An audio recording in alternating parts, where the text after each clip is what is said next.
That's what I'm trying to do, is being like, yeah, like this shit sucks, but there is still hope. There is still magic. There's still beauty and wonder and magnificence if you just look for it.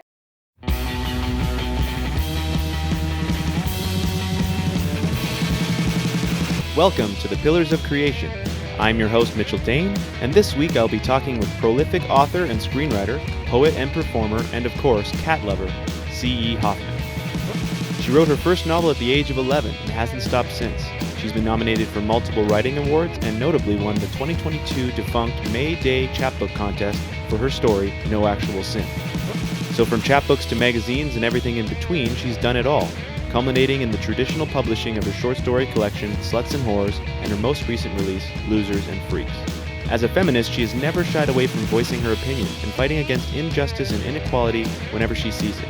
So even though her urban fantasy may take you away to a land of werewolves and demons, she deals with real-world problems, and her goal is to shed light on dark things and remind all the losers and freaks out there, you are not alone. Welcome, Callie. How you doing? Thanks. Stoked to be here. We haven't had a lot of opportunity to chat, back and forth. We've, talked about the book and whatnot, just, briefly here and there, but, it's kind of cool to be able to really sit down and talk, especially, having just read the book. You read the whole thing? Thank you. I read most of it. I am a notoriously slow reader, so I made it to about 3/4 of the way through the short stories, and then I jumped in. I read the novella. And speaking of the book, you're on the promotional tour for Losers and Freaks. I got the book right here, and that came out in the summer. And so you're on a kind of a whirlwind promotional tour, I'm sure, going on every podcast you can. How's that going? Well, to be honest, you were the first podcast in a long time. I've actually been on a little bit of a hiatus.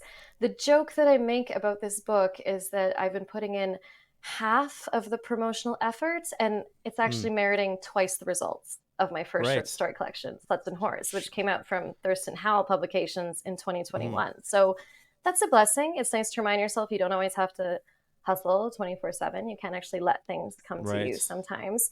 And I think the biggest celebration for this book right now is that Chapters in Indigo is now stocking it in store in a lot of its Edmonton stores. So all of you Edmonton listeners right now, get on out there and get a copy in store or online. You get your money's worth. Look at this thing. Okay. She does not hold back. And the best thing about this is you'll really be supporting me, because I think for so many artists, the real fear is, how am I going to reach people? How am I going to get this message out there? And I think people, more than anything right now, they need a little bit of weirdness and they need a lot of hope. And I definitely deliver on both of those. Yeah, it's exciting. I mean, I can only imagine. I've seeing the book on the shelf, going into the store, that's got to be a pretty magical experience. And you had that with your first book as well, is that right? Yeah, but not the same level of distribution. With my first release, I had to basically rely on consignment. So this is the first time in my career where I didn't have to go begging a store, hey, let me bring you a stack of my author copies to stock on the shelves, and we'll see how it goes. That's this was awesome. Actually, it was almost precipitated by Indigo chapters themselves, which was a huge blessing. It's really nice. Like, even you asking me to come onto this podcast, by the way, first time I've gotten an unsolicited approach, an invite, which is amazing, because I'm so used to just, again, hustle, knocking down those doors, getting the rejections, moving on. And it means so much when a person is actually like, oh, hey, I'm actually reaching out to you. It's a nice transference. I dig it. Well, it's inspiring, to me as a amateur, writer, that sort of thing. It's just good to know for any creative person who is endeavoring to pursue some kind of success is a broad term that, it's kind of, it's a nasty term because it puts a value on something that has its own inherent value. But like, when I think about how gratifying it must be when, you've pushed through all of that, those first chances of going and begging and saying, hey, give me a chance to just put the book on the shelf. I'll pay you to put the book on the shelf, and have them just, finally acknowledge, no, you are an author. Your writing is valid enough for our shelves. Not that you need that validation at all, but it is it must be gratifying to not have to go through the kind of the slog of just store to store, have some of that taken care of. Because like ultimately, I'm sure the point of even having a publisher and the distribution is to not have to deal with that stuff, right? I think that's the two-edged sword of dealing with smaller presses. Obviously, you're Mm, still traditionally published, which means a lot if you want to become an established artist. But in terms of the grips that they have on promotion and distribution and the power that they have in that sense with the mm, media, it is so small with so many of these small presses that you are essentially having to self promote the same way right, you would have to if you were self published. right, So yeah, it's kind of a misconception I think sometimes people have where they're like, oh yeah, like you're published with a publisher, it must make it so easy. And I'm like, right. I wish it did. I really do Mm-hmm. wish it did. Yeah. Well, I think I mean, you're just starting out in that world, I'm sure. So it's not like like the big name authors who get a massive check, and basically it's everything is done for them at the end. It would be nice, but I'm sure it's the distribution channels that are the most important part. And so that's why everyone who's listening, if who's interested in urban fantasy short stories, and local talent, support local. That's so huge in when it comes to art. So you have to go out, buy a book. Now, is it just Losers and Freaks that's on the shelves now? No, yeah, thank you for checking because Sluts and Horrors is actually going to be getting an extended edition re-release, a 5-year Mm. anniversary edition in 2026, Oh out wow, from, it's been 5 years. yeah, I know, right? Out from Yeah. this publisher, Querencia Press. So it Mm-hmm. will be getting that broader distribution with that extended Oh, release. But perfect. right now, it's still very modest. It is still available online and actually at the Edmonton Public Library. So you can always pick up a copy there, which is great. But yeah, right now, the focus is definitely Losers and Freaks. My other publications right now, apart from, of course, just stories and poems and the like, are Mm-hmm. chapbooks. So again, even smaller, definitely not thick like this. Right. They're little Mm-hmm. baby books. And Right. Yeah. I would always recommend chapbooks to emerging authors and artists. It's a great way to get your stuff out there. They're very easy to Mm. sell at zines and markets and things like that. Mm. Publishers are more likely to accept a chapbook manuscript because they're much more Okay. inexpensive to publish. But of course, they're essentially just little chapbooks. I think like 40 Mm. pages is usually the maximum. Don't quote me on that. So they're little Right. itty bitty books. Are they a printer? Or do they? Is that what it basically is? Is it just a printing of your book, or is it a web? I don't. I've never actually heard of it. Yeah. Chapbooks are almost always never ebooks just because they are so Mm-hmm. small. So it is just kind of Right. that pamphlet form. Oh, hang on. Mm. I do have one just lying around Mm. conveniently enough. This is one from Alien Buddha Press that I got so you can see how thin that is. Okay. It's Yeah. just a little Great. poetry chapbook. This one's also getting an extended edition re-release from Bottlecap Press soon, so that's Oh, exciting. But yeah, perfect. so it's great to Mm-hmm. just get your foot in the door, get some stuff on your CV. It's close to a Mm-hmm. full-length pub, helps with grants and stuff like that, but you can't expect much promotion, much distribution. You can't Sure. expect many bookstores that are going to be interested in chapbooks unless you're some Mm-hmm. famous Instagram poet. So it's Right. all Yeah. about Fair enough. tempering your own aspirations with practicality and also figuring out, of course, Mm-hmm. what you want from each publication and from your career as a whole, right? Right. Yeah. On the topic of publishers, which is, always a bit of a curiosity because I mean, it may be different from one to the next, more or less. But you've now dealt with a few at this point, so I'd be curious, like, how much influence do they have on you? I mean, do you have to sign a contract that's now? Because I imagine when I read your book, that I don't get the impression that you would want an external person, someone else, telling you how to write your book. Not in a technical sense, but in a content sense.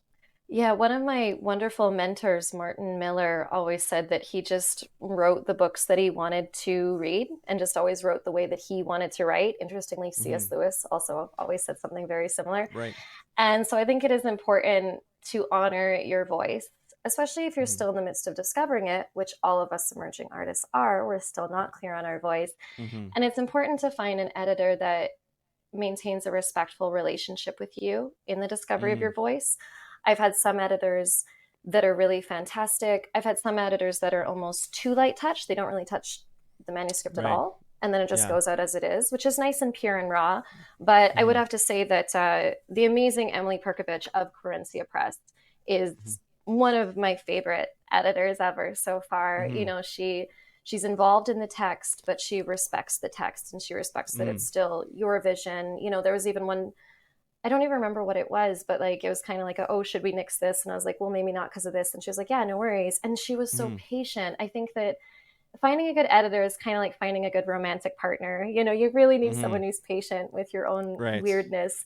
And I was Yeah. sending, no lie, I was sending her extra stories down to the wire. Like when we should have actually Mm-hmm. had like a publish ready PDF just ready to go to the Mm-hmm. printers. And I was sending her these last minute emails like, oh, I just wrote this and I think it's really good for the theme. Can you just pop that in there? And like a lot of editors at that point would justly tell me to fuck off. And Right. Emily was like, yeah, no Yeah. worries. Let's do this. Let's make it good for Mm-hmm. you. Let's make sure that you love this. So that's the most important thing. Not even so much, oh no, touch this. Let me just do my thing, but just Mm. respect me, like have a real relationship with me. Let's Yeah. bind together to make this a really amazing thing for people. Well, yeah. I mean, that's the last thing you want is someone to come and hijack your vision. For what they consider to be more publishable or like more promotional or whatever it might be, to say, oh, we need to tone this down because this is not going to play for A or B demographic or whatever the situation might be. What's the point of art through a filter? I don't get it. But it's interesting to me when I think about someone like yourself who focuses more on short stories, what it must be like to work with an editor on short stories, because each story is not complete in the sense of the world, but you're every 10 pages it's a different set of characters, it's a different stage that you're setting. And I have to wonder what it must be like with your editor, when are you submitting individual stories, or when you went to the Querencia, did you submit in a bulk manuscript, or did you already have an agreement with them for the next publication? Yeah, you definitely, when you're doing a short story collection, it has to be in a cohesive form for sure before you're Mm, showing it to publishers. So it was right. definitely just a standalone collection. And it's funny you mentioned that, the long form versus short form. I have written a big handful of novels, but none of them are quite ready. And I do wonder Okay. how that process will go with an editor. Like a lot of Mm-hmm. them are finished, but they're not finished. They're not really ready to Right. be, Yeah, they're like still first or second unmarried. draft. Yeah, or like Right. even the 20th draft, but Yeah. they're still just not quite there yet. Right. But Yeah. I Yeah. like the brevity of short fiction, especially when it's Mm-hmm. compiled like this with a kind of interweaving theme. It's one of my favorite things to do. It captures people's attention. It helps me do a Mm-hmm. bit of like extraneous world building, a bit where I'm experimenting with different places, different characters, and people can get a sense of the breadth and depth of my work that way. But Mm-hmm. also, I think it is easier to engage with an editor to that effect because they might get one story a lot more than the next one, as opposed to just having some Mm-hmm. kind of thematic struggle with the core, Right. thesis of Yeah. your novel or Mm-hmm. something. I can't imagine Right. what kind of tension that would cause. I'm up for the challenge, definitely. That said, my full length novel releases are still probably a way off. The next thing I'm going to be pitching is going to be a very short short story collection, somewhere kind of a weird mix between a chapbook and an actual full length collection. It's going to be a very short book Mm-hmm. called Only Lovers. And that's going to be kind of a sister sequel to No Actual Sin, which was a chapbook that was released, I guess, in 2022. So Mm-hmm. once again, you're seeing me do this kind of short form stuff and even in shorter form, printing. Mm-hmm. But I like it. I think we also, again, I never want to abandon the novel as a medium. I think it's essential to the human Mm-hmm. race. But Yeah. I think Agreed. right, but we do also, I Mm-hmm. think, have to adhere to our audience and be cognizant of attention spans and Mm. where those are at right Yeah. now, That's a very good currently point. in Very this good point. little mini blip Mm-hmm. of an era, the Yeah, attention it's deficit like video era. shorts. Yeah, I mean, it's the Exactly. essentially the same thing. I also think it's what I love about short stories, is the idea that you can get a real taste of the author's abilities in the sense of like a story arc or structure in such a short burst that it's a great way to introduce yourself to a new reader or to a new author as a reader, because it tells you like, okay, well, if you stayed with me for 5,000 words, you may be ready for my 15,000 or my 20,000 or 100,000, whatever it might be. So I think that's a really good point, that the idea of attention spans in the generation that we are in, that just says, oh, let's get to the point already. And I know you're a musician as well. It feels like we're in very much a like get to the chorus type of generation right now, or it is kind of interesting to relate that to books, because like on YouTube, you're putting shorts together to try to coax people in. Listen to the longer, more in-depth conversation. I think you're right. Like, I think novels they have to be, because it's one of the best forms of art we have. 100%. Certainly for the concept of getting a message across or creating an in-depth world. And character study, the psychology of novels, are just so valuable to our own process to really dig deep into a person. Why do they do the things that they do? Mm-hmm. It's like philosophy in action. It's the raddest thing ever. Yeah, it's important to have that mindset too when you're trying to sell yourself. We're in it's tough sledding out there, because you have everyone everyone has it available to them to produce and put it out there. And so sometimes, competition is good, but competition can, like you said, shorten attention spans. So having a pamphlet or a chapbook seems like a really good way to get to introduce yourself to readers or your audience. Well, I know you did a release show at the Grindhouse. That is available for viewing online on your YouTube page. And so you've also performed a lot of this stuff live, a lot of your short stories live, or your poetry, which you also write. I'd be interested to know what is something that you consider when you are choosing a piece that is to be performed, opposed to being read, which is obviously a completely different experience for someone who's experiencing it for the first time. I love that question because I am a real cheater when it comes to this. Mm-hmm. I don't think I ever separate enough when it comes to my mediums or my genres.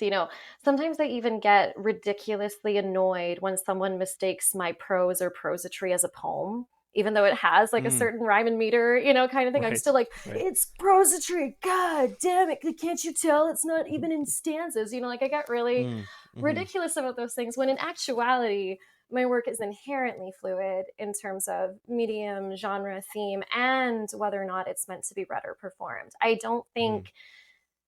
I think if I would be uncomfortable reading something as a performance, it means I wrote it wrong. Mm. That's a very good point. Yeah, I mean, they say to read your work out loud, Yes. which I know that for dialogue, it's one of the best things you can do, because there's nothing more immediate than a bad line read out loud. I said forget about it, cuz. He was in the Amazon with my mom when she was researching spiders right before she died. Like, yeah, You know, and you have a lot of dialogue in your work, so I would assume that you probably go through that process a lot. Hey. Well, and just the fact that so many of my characters just kind of interrupts my waking consciousness. And of course, I also write a lot of screenplays. So Mm, that's essentially dialogue action, dialogue action. So right. in Yeah. terms of that, attention deficit thing too, I love a story that's just lines of dialogue. You can attribute your own visual Mm, descriptors, your own setting. That doesn't yeah. really matter with a lot of my stuff. And I really like that kind of I try to weave these two voices. Again, talking about finding your own voice, I have this weird, quirky, almost minimalism that we've kind of touched on Mm, here, with the mm-hmm, dialogue and it being very performative and almost, having a film quality to it.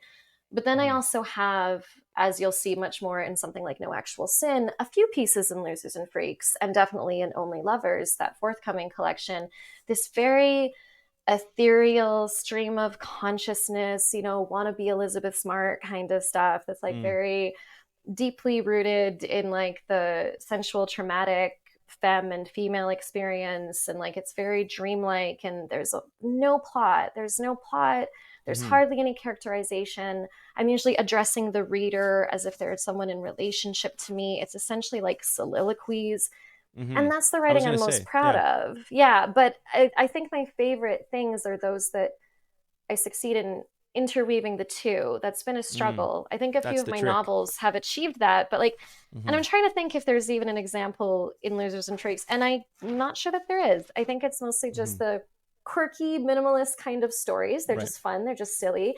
And then there's a Mm-hmm.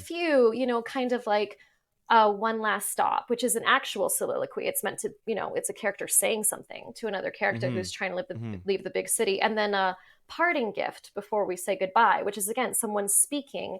And that Mm-hmm. one's a little harder to explain with my world building, but I always imagined that as like an angel speaking to another angel who's actually being ousted from heaven and is being sent Right. down for whatever reason, Mm-hmm. because that's a recurring theme in my stuff, and she's trying to tell Mm-hmm. her, these are the things that are going to happen to you as a human. You won't really remember this, but good Mm-hmm. luck. And of course, you Yeah. can't get all of that. I'm not great at explicit world building. I'm not great at world building at all.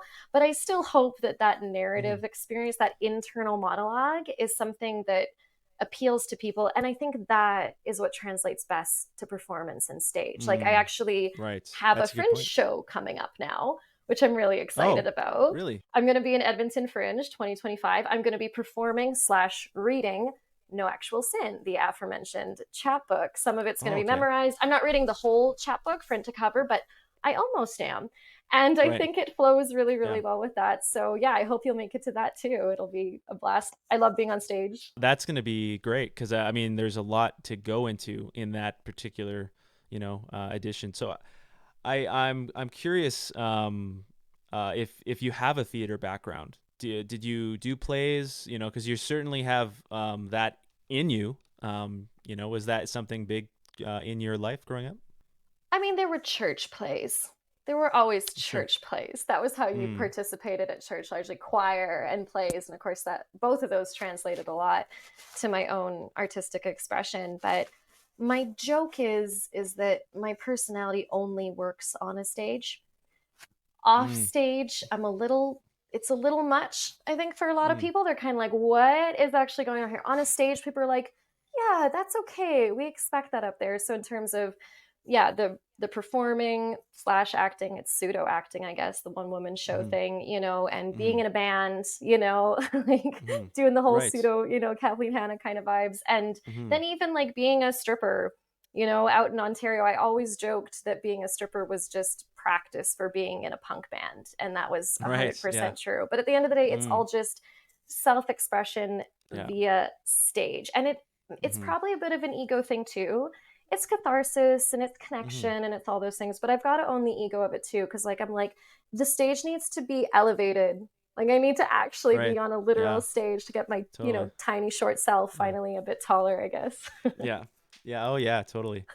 Um, the performance side of it, when you're dealing with all those different things, comfort on the stage is its own process that you have to deal with. And then when you're also at the same time, when you're reading your own work, you are bearing your soul. So you're bearing skin with stripping, you're bearing your soul with written, with the spoken word that you're dealing with. So you're kind of leaving it all up there, right? Which is, that's not easy to do, and not everyone has it in them. So it's definitely, something to admire. Even just the attempt, because it's not easy, right? And not everyone is ready to put themselves in that kind of a vulnerable position, because that's what it is, right? To get back to we were just kind of briefly touched on the different mediums, and how one may be more suited for the stage than another, just from your writing. That brings up something that I did want to talk about, which was you have produced a short film. I'm drawing a blank on the artist that you worked with. Winston Winston Roundtree. Roundtree. Yeah, Snaps for excellent Winston artist. Roundtree. Amazing. And an Yeah. amazing author in his own right. I Yes. think the book title is surely Estebar, so sorry, Winston, if I'm getting that part wrong, goes to heaven. But I'm sure if you look, Shirley Goes to Heaven, Yes. Winston Roundtree, you'll find that book. Buy that book. He's incredible artist. Subnormality Comics are his jam. The series People Watching, which I think is like one of the best TV series that exists. Just saying. That's Winston Roundtree. That's There's it. no D, right? Yeah. So that's ROWNTREE. TREE, correct. Yeah. And you have the short film, which is a one of your short stories from Sluts and Horrors that you put to animation. And it's really cool to watch. It's very well animated. It's minimalist. It's not, but that adds a certain charm. And you also played a role. You played many roles, because not only did you write it, you directed it, you produced it, you acted in it. What was that like? What was the taking it, especially, it's one thing to take it to a stage and read it. How did you find the process of actually taking your words and putting them to a visual medium, and then actually acting in it? I mean, that was definitely one of my favorite experiences so far, which I hope to repeat with Winston and with other Mm-hmm. film projects, without a doubt. I have a problem where I really just wish I could do everything and Mm. do everything all myself. Yeah. And that's been a frustration in making music, where I'm not a natural musician. I write good melodies, Right. decent singer, decent lyricist, but actually, thundering on a guitar, it's not a Mm-hmm. natural thing for me. And then I It's the have to jack kind of of all trades. exactly. Then I have to Mm-hmm. delegate those things. And I'm always uncomfortable if I have to delegate an aspect of a creation Mm. that's on my heart and mind. Again, Winston was amazing to work with, just completely, we just hitched our stars to the same wagon, the same vision. He went above and Mm-hmm. beyond, worked way, way harder than than what I paid him to do, I'm Mm-hmm. very indebted to him spiritually and financially. But that's the only thing for me. If I could just do all of it myself, Mm-hmm. including even acting, on film, I would be so delighted to do that. And Mm-hmm. I think those broader projects are humbling in that I have to accept that I can't actually do it all. I do Right. have to delegate and outsource and ask for help Mm-hmm. and ask for guidance. So on the one hand, totally liberating, empowering, one of the most satisfying projects so far, for sure. But on the other hand, that reminder of interconnectedness and the Mm-hmm. importance of it, because if that short film had just been me doing little finger puppets, it might have been cute, but it wouldn't have Right. been able to go into festivals the way that one was. And Right. it actually won Yeah. some awards at festivals, which was Yeah. amazing. And Mm-hmm. even in terms of writing, I think that we can almost delude ourselves as authors to think it is a solitary event. It is primarily, most of it Mm-hmm. just emerges, via our aura and fingertips. But Mm-hmm. if I didn't have my publishers, for example, I still, like you were saying, the key for the distribution and actually reaching that Mm-hmm. audience, I do need the publishers as my vehicle for reaching Right. people. So all art is collaborative in that essence. Even Mm. if it's just directly from you to the audience, it's still collaborative with your audience. You still do Mm-hmm. technically need an audience if that's what you need in Right. your art. But yeah, it was an amazing experience. And Mm-hmm. GTFO is still on YouTube. Anyone can just watch it for free. And Winston is busy with his third season of People Watching, which again, Mm-hmm. everyone should go watch. But Mm-hmm. we are talking about doing a short film adaptation of a story from Losers and Freaks one of these days, maybe in a couple of years. So keep an eye Oh, out for that too. very cool. Yeah, that must. How long did that process take? I mean, from inception to release. Inception, I'm not sure, because I'm blessed to say Winston and I have a bit of a semi-continual correspondence. So it could have Okay. been, maybe it was a year where I even first brought it up. But I think actually creating the thing, and Winston might listen to this and go, dude, no way, it took twice as Yeah. long. What are you Yeah. on? But I feel Mm-hmm. like it was a 6 to 8 month. We Mm-hmm. released it kind of as like the 1 year anniversary feature for Sluts and Horrors to try to boost Mm-hmm. those sales again as well. And I also did like a brief fundraiser with it, with the advent of the film, or a certain Oh, was percentage that of Kickstarter? sales. Oh yeah, for funding the film, yeah, but like for the book sales, Oh, I for did the this thing outside. where, Right. yeah, exactly, where like for Mm-hmm. sales on my end, I was going to donate like a certain portion to this awesome sex work advocacy group in London, Ontario. Unfortunately, that fundraiser didn't really amount to anything, but I'm excited Mm-hmm. for fundraisers like that in the future, where I have Yeah. a bit more reach and I can actually give someone more than Right. like 5 books. Yeah, I mean, it's it all helps for sure. And that brings up another question. Like in a lot of your writing, you deal with some taboo, taboo or certainly sensitive subjects. And sex work and is something that is a topic of conversation in a lot of your work. Um, do you find that I don't know if I would say pushback, but do you find that when you're dealing with these uncomfortable subjects, do you find that that's part of the point for people to be uncomfortable so that they can get comfortable? Is that part of, because you don't hold back, you really do lay it out there, like you don't sugarcoat it. And that's, it can be jarring, but, in a way, as reading it, kind of thinking, oh, that seems like it's kind of the point. Mm.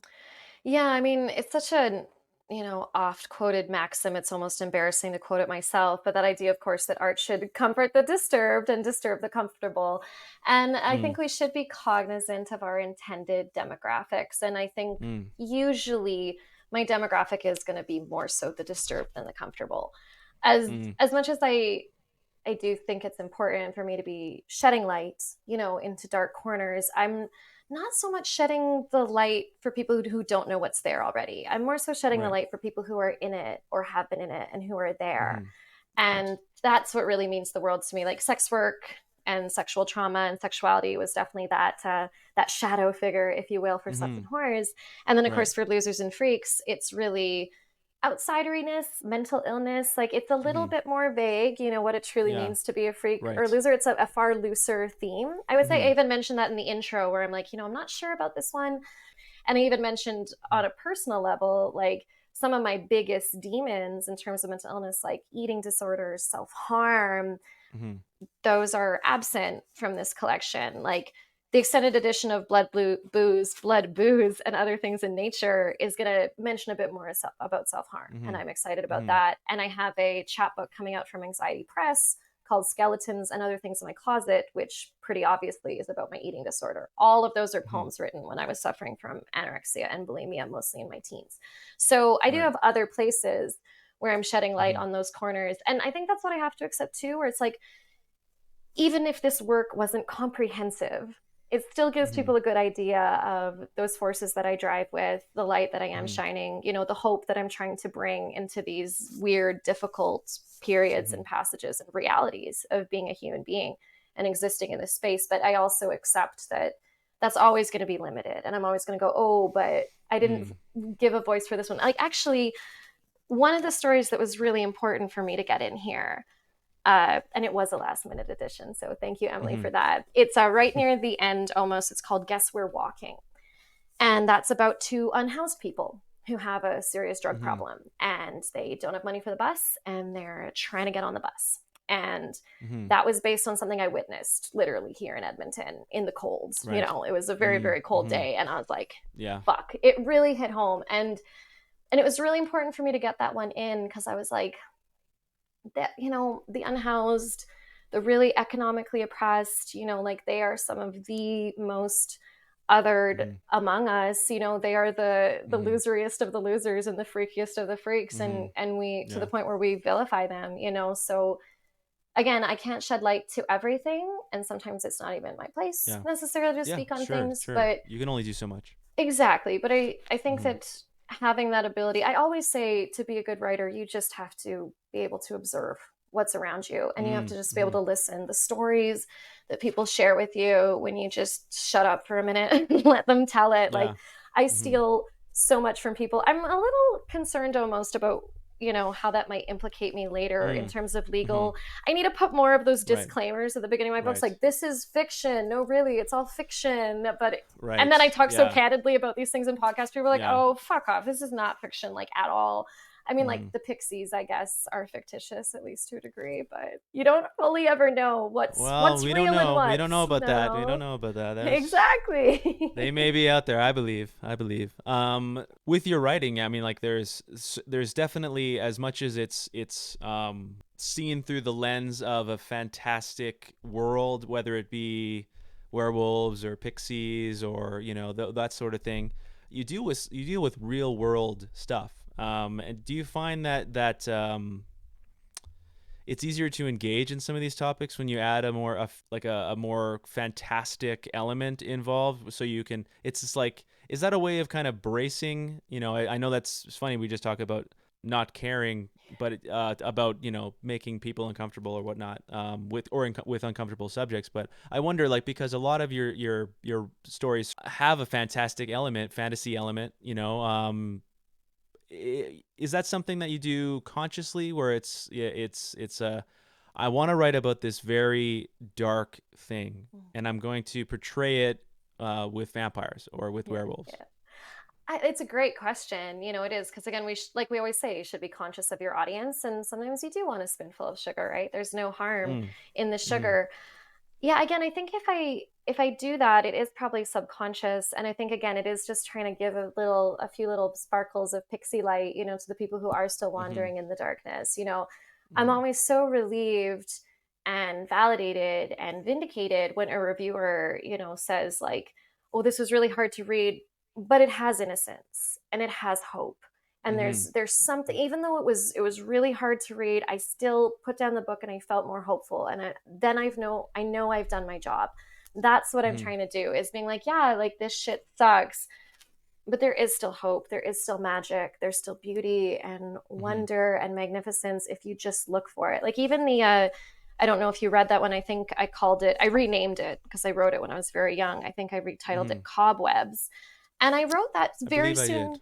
Yeah, and I wrote that Yeah. very soon after actually being hospitalized in a psych ward Mm. myself. Mm-hmm. And when I think of like that girl, who's in there going through, some Yeah. terrible mistreatment and With stuff, the I can see spider. that. Yes, I can see that it's a Mm-hmm. hyperbolization of the traumas that I was experiencing there. and Mm-hmm. and it was a cathartic fantasy playing for me, because imagine how nice it would have been in my loneliness and isolation, in this place after Mm. attempting suicide, to have a little talking spider friend that was your little Right. buddy and wanted to Mm-hmm. be there with you through thick and thin. Mm-hmm. That is like a Yeah. just a fantasy fulfillment, a wish Mm-hmm. fulfillment kind of thing, but in a way that I think is healthy, and again, a way that I think can extend hope to people still going through the same thing. One thing I've Mm-hmm. always said, and I quote it often in all of my grant proposals, most of which still get rejected. And I almost Mm-hmm. always say, like, a book is a friend you can carry in your pocket, and I long to be a friend to many strangers. Mm-hmm. Because so many of us feel that, that long loneliness, especially in the modern tech addled age. We're more connected and more isolated than ever. And Mm-hmm. I love the idea of being a friend for people I'll never get to meet. Mm-hmm. Yeah, I mean, that story definitely has an edge to it when you know the kind of the inspiration behind it, and there's a lot of metaphor in your writing, and I don't know if I would say allegory, but I mean, there's definitely a side to your stories that are, easy to make the one-to-one comparison. And I wonder, is that do you go into, when you write a story, is there a conscious, this story will be about, abuse, or whatnot, or is it just as your process as a writer? Because I know that there's effectively two different strategies for writing, which is the planner and the pantser, or the discovery writer, or the architect, the gardener, that those sort of things. And I wonder, with some of these, do you have to see it play out before you really know what the story's about, or do you go in with a real direct plan? It depends on the story. They're all my Mm-hmm. babies, and each baby is very different and has very different Right. needs. I think Mm-hmm. I'm happiest when I'm just letting things unfold through me and I'm not thinking about Mm-hmm. it. And I think in terms of, the layering of metaphor, subtext, all of that kind of fancy stuff, which isn't exactly my forte, it's Mm-hmm. definitely a retroactive understanding of the process itself. Like, actually, in that Mm-hmm. story you mentioned that you wanted me to read an excerpt from, so maybe we can even do that next. I Yeah. I Yeah. didn't notice until after writing it. I was like, "Oh yeah, like this is a metaphor for like femmes and females being silenced by patriarchy, Mm. like especially in like Sure. academic institutions and stuff." And I was like, "Huh, wow, like that's the most grad school shit I've ever even done." And I'm usually not into that. Like I usually just like a story to be what it is. But yeah. Yeah, I mean, well, I mean, you don't want it to be too ham-fisted, on the nose. I mean, that, like, sometimes there's a place for it, but for the most part, it's better to be subtle.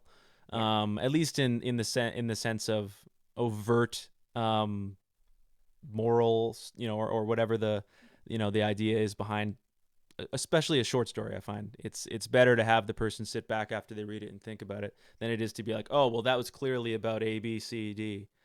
And yet I'm like also like the most moralizing like writer probably ever. Like I'm Mm, pretty I mm-hmm, think it is sometimes very bald and bold and naked where I'm like, mm-hmm. this is bad, and Yeah, I'm just yeah. like, It's that's just how I definitely in there too. am. It's I'm definitely in there super too. Yeah, passionate. I'm super yeah, moralistic. And yeah. I'm not worried about it anymore. It's like, because if people don't want that layer, they can leave that layer of interpretation. They Mm-hmm. can just be like, whatever, Yeah. it was just a cool story about people being plugged into their phones. It doesn't mean anything. And Mm-hmm. I'm like, cool, it doesn't have to mean anything for you, right? Well, and that's the beauty of the short story too, because you may do that in one where you look into the camera of the reader's eye and you say, "Listen, you," you know. So but that story is about to end, and you'll move on, and that person can digest whatever that previous story had to say. They don't have to bask in it, And I think maybe that's part of it too, is that short stories allow for a little bit more flexibility on Mm-hmm. how overt you want the message to be, opposed Yeah. to longer form writing. But yeah, that probably is a good opportunity to have you read an excerpt from Losers and Freaks. This is Shut Up, I believe. Yeah, that's it. That's your favorite, evidently, Yeah, which is it's the nice. I'm like, one that stood out. I like that you dig the onomatopoeias. Again, I was very proud of Mm-hmm. this one, but I will say, in terms of like keep plugging away writers and everything, I'm definitely proud of this piece. And it definitely was rejected by a few magazines before me putting it in this collection. So it was previously unpublished before this. So, Mm-hmm. just keep that in mind. Even if you consider it like your best work, like it's still going to get rejected. It's Mm-hmm. just how it is. So this is an excerpt from Shut Up. She finds the map. You are here. Here she is. Chewed down nails and a feverish countenance. She checks her watch. 2 hours to kill. The watch reminds her. Tick, tick, tick. Right floor? Yes. Room 383. No point heading in yet. Nobody wants to be that eager. One day, she'll stop relying on maps and find her own way.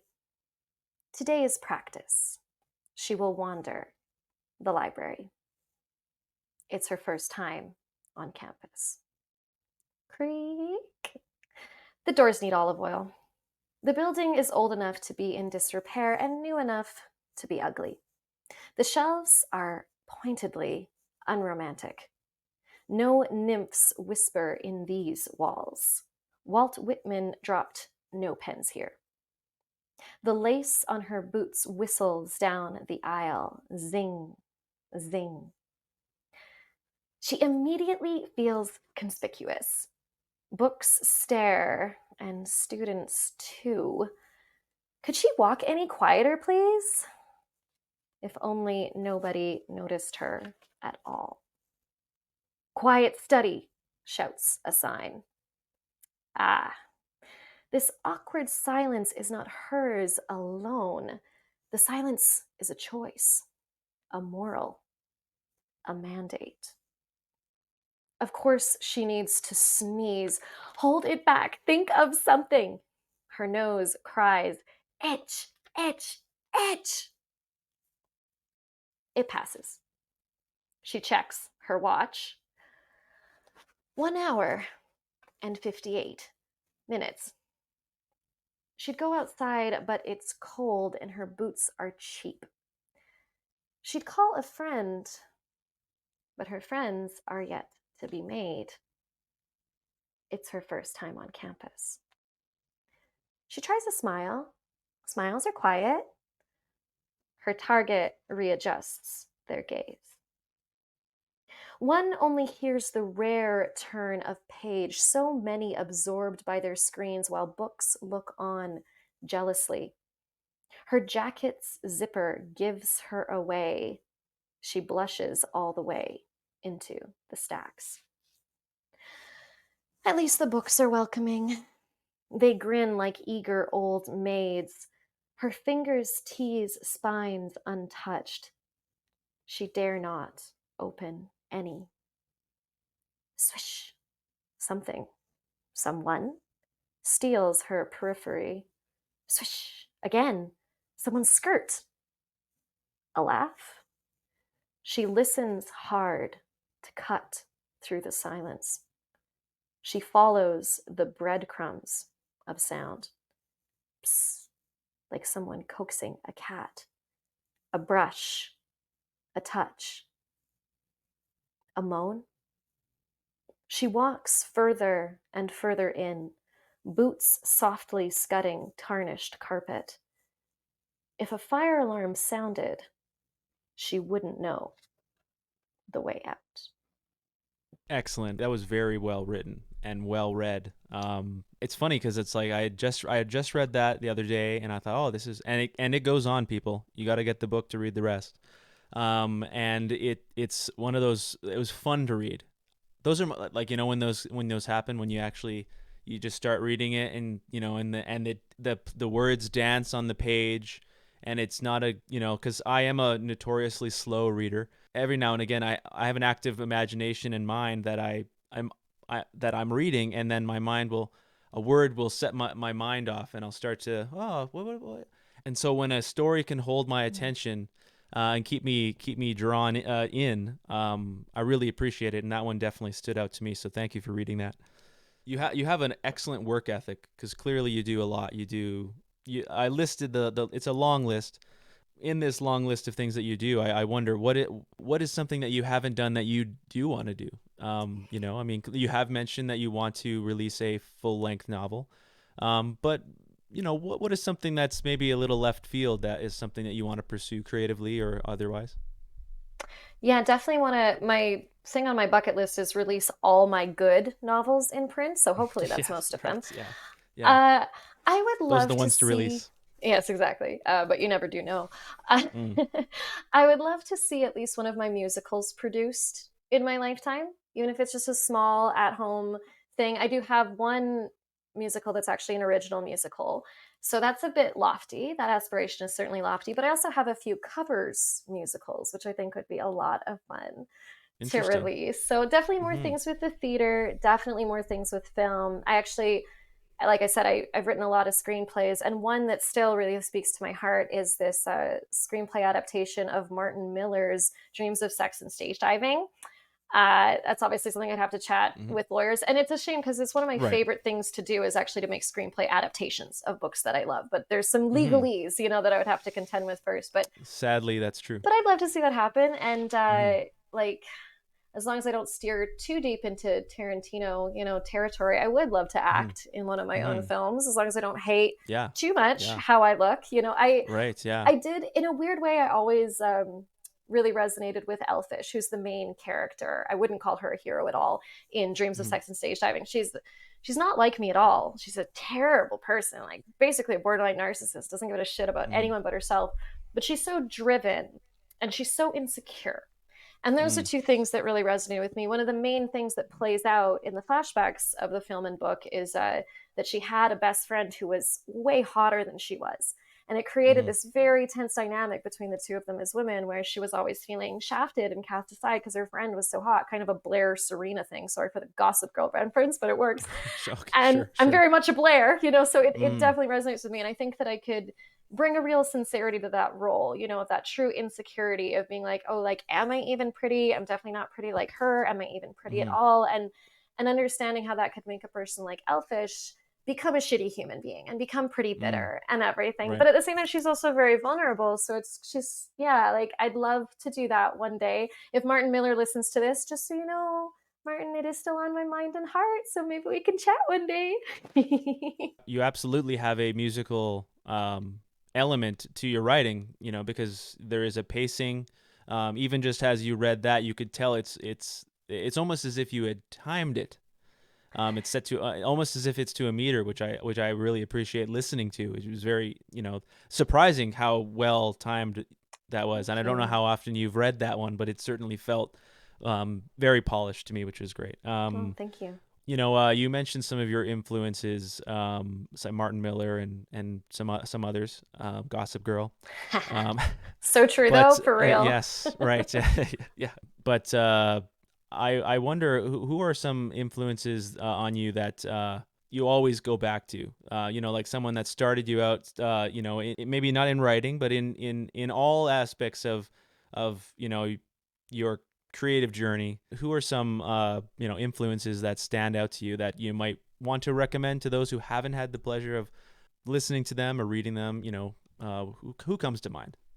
Well, I love this question because I always have to make a joke like, oh man, I didn't have like my cool list prepared in my head, because Mm, you always want to sound like so awesome and worldly, like, oh yeah, you haven't heard of this yeah, person? Oh yeah, of course, yeah, like the yeah, hipster yeah. moment, This right, is your for all chance. authors. Yeah, Yeah, like come yeah, on, show us that you actually know your yeah, shit. But if I'm just being honest, if it is just, yeah, like the guns to your head, it's like, who's your greatest influence? yeah.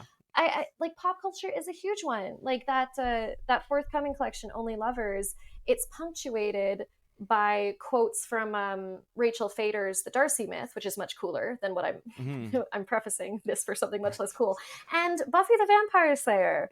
I Right. have Oh, love them it, side by love it. side, Buffy and Rachel Yeah. Fader, There and is actually, I believe, a quote in mhm, Losers and Freaks from Buffy. and Sluts and Um. Horror. Oh no, Sluts and Horrors. I did Gossip Girl for the opening Okay. quotes and the Right. closing quotes, and then Losers Hmm. and Freaks. It was Buffy. Like in Hmm. that, Yeah. yeah, like fight me on it. That's always been a major Hmm. influence for me, for better or for worse. It's definitely Hmm. one of those places that I can just come home to, and rest Right. in. As far as Yes. bands in that sense, it's going to mostly be like the Hold Steady and My Chemical Hmm. Romance. Those two have Right. always been Yeah. there for me. In terms of Hmm. actual writers, like definitely one of the first writers for me who really challenged what my perceptions of what a story could or should be was Hmm. Irvin Welsh. And a big shout out to him as well, where he was also one of the first writers where I, as a femme and a female, read him and didn't feel like shit because of the way he was portraying women. Mm. Trainspotting, the movie adaptation, is a wonderful, wonderful film. It's one of my favorite films ever.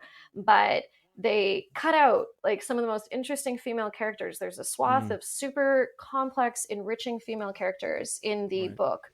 And he's a lot like D.H. Lawrence that way, where I always joke, like, are you a woman? Because you're just like, so Hmm. you're tuned into what this is actually like what Hmm. it is to like Yeah. embody womanhood in that real way, Hmm. which is pretty fucking fantastic. And Edith Wharton is another cozy come home to for me. Hmm. And I think that's always one where when I mention her, people are like, why? What? Like, you don't write Mm. a shred, like, there's not a shred of Right. similarity between Right. how you Yeah. write. But I would boldly disagree because one of the things that she Hmm. did that I think was so inspiring is that she saw things, as far as what I can tell, that upset her, that pissed her off. And then she went and wrote about them. There's this one novel of hers Hmm. called, I think it is just called The Children. And it was basically her like expose on how these very privileged children in these like upper crust, Manhattan and expatriate American circles were just totally neglected, just essentially abandoned by Hmm. their parents wherever they were. And even though they were in this seat of privilege, they were just ignored and essentially non existent, Right. Yeah. and the tragedy, that then befalls especially the young girls, when that happens. And like, that's just Hmm. real as shit. Zadie Smith, of course, as I was growing a bit more into my voice, was super, super influential on me, especially her novel Northwest. Hmm. Just its experimental formatting, its retrospective style. One half of the novel is just like these little mini flash fictions that are like these memories building into a Hmm. narrative, which is really fucking brilliant. Of course, like Nidazaki Shange, for colored girls to have considered suicide, it's just a gorgeous, gorgeous piece. And of course, she was an amazing novelist and an amazing essayist, like just an Hmm. incredible, creator and woman. That's definitely a huge one for me. I mean, again, I could go on and on Yeah. and on, and we're running out of time. And Love it. Yeah. Yeah. No, I love the list, and I defy anyone to say that Buffy wasn't a great show. That was I Hey, just I won't hear it. what's your favorite seasons? Oh, see, that's the thing is the seasons have blended in my memory. You got to But rewatch it. I do need to go through the rewatch. I mean, I loved the I think it really takes off in season, I think it's 3. That's when the show I think really hits its stride. I loved the mayor storyline. Best Like that. villain. He's the best So villain. good. Hands Just down. so Yeah. good. Yeah, I do need to do a rewatch because my Buffy knowledge is being exposed. But I do love that. I remember loving that show when it was on, and every now and again I have done the rewatch.